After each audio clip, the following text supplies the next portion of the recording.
Many people eat to live. I'm one who lives to eat. Food is a very important commodity in our time and in our lives. Always has been. Even in Jesus' day. Look at how many times he sat down to a meal. He fed 5,000. He ate with tax collectors, sinners. He ate with the Pharisees and the rich. Food was important to him. He demonstrated that in the Old Testament as he referred several times to God feeding the people in the wilderness wanderings. So it's no wonder he was bold to stand up and to say, I am the bread of life. Once again, we learn throughout this Lenten season that when he says, I am, he's talking about his eternal existence. I was, I am, and I will be. In other words, he is God. And as God, I am the bread of life. I'm the nourishment.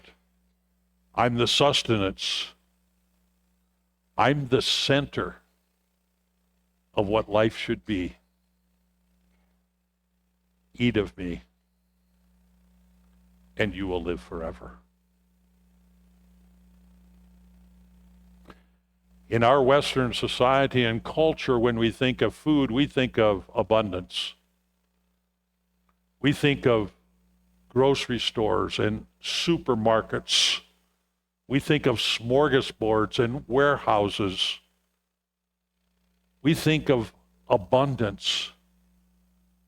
And so for us, it's hard to picture the bread of life, just bread, just bread. That alone is necessary. We would say, yeah, but bread, but where's the meat? And potatoes, and vegetables, and appetizers, and dessert. We want to have it all. I am the bread of life. And that should be sufficient.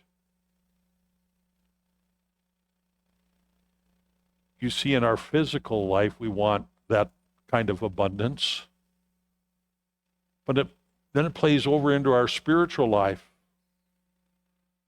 Well, I understand that it's Jesus, but shouldn't it be Jesus in my good works? Shouldn't it be Jesus in my good name? Shouldn't it be Jesus in what I do and what I think? Jesus said, I am the bread of life. And that's enough.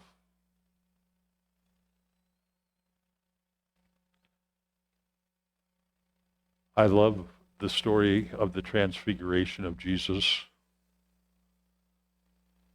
Two little words as that story concludes. They saw this great manifestation of Jesus becoming human and God at the same time on this mountain with Moses and Elijah.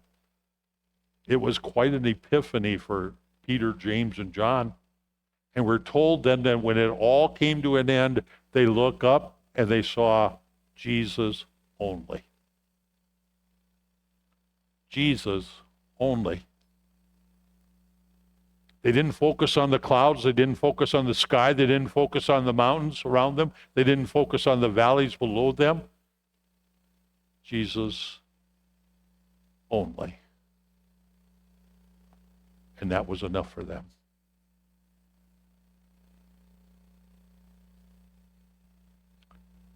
I think if Jesus was here in human form, sitting by each of us, he would say the same thing to us that he said to Martha when she welcomed him to her house for a meal. Martha, Martha, you're worried and upset about so many things. There's only one thing necessary. Timothy, Timothy, you're worried and you're concerned about so many things. There's only one thing necessary. David said that in Psalm 27.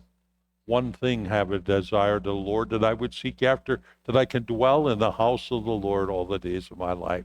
Just one thing. Paul said, all I want is to know Christ and to experience the power of his resurrection. Jesus only. Just the bread. We don't need the meat and potatoes and vegetables and appetizers and dessert. As long as we have the bread, that's enough. Jesus said, I'm the bread of life. I've come down from heaven. And if you eat of me, you'll never hunger again. There's no doubt that the people that heard him say that would think back to their history of how their ancestors traveled through the wilderness, and God promised that he would provide for them each and every day. Each and every day manna fell, and on the Sabbath, before the Sabbath, it came in double form. And they said they ate and everybody had enough. God supplied the bread from heaven. And they were able to endure. And so now they know that Jesus, the bread that has come down from heaven, is going to be the satisfaction and the sustaining power that is going to help them to endure through all of their troubles in life. And that's the promise that he gives to you and to me. He has come down to sustain us, to feed us, to protect us, to care for us, to be our living bread, that we can feast on him and his holy word and be assured of life everlasting in his name. That's why on this special night we think of how he sat at table and he took the bread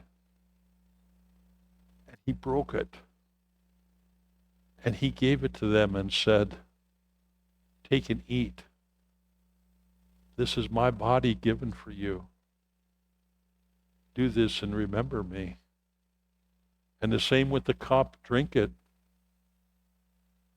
and you'll live forever.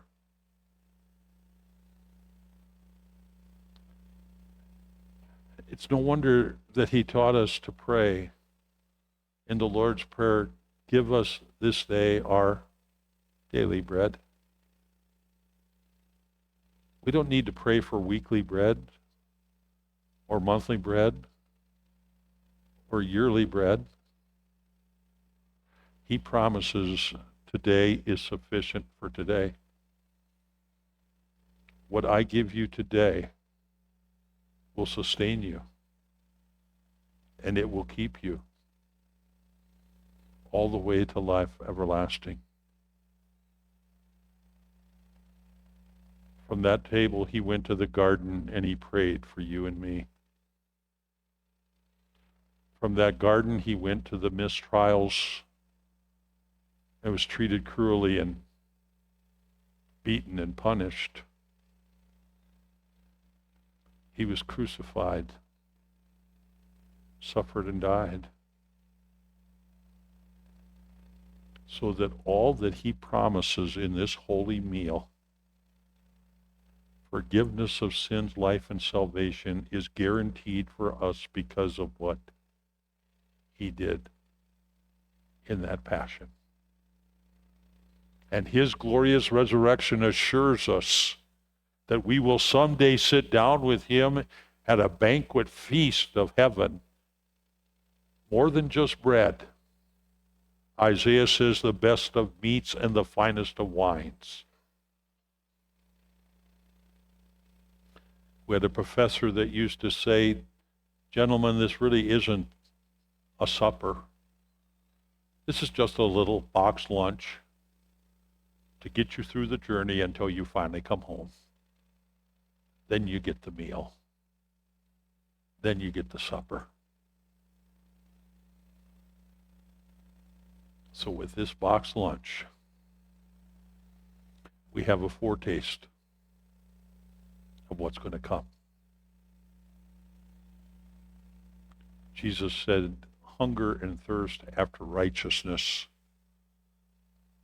That's where your appetite should be. Taste and see that the Lord is good. And he is. Because he's the bread of life. And to eat of him in faith, in trust, and confidence is the assurance that you will eat with him in the eternal banquet of heaven.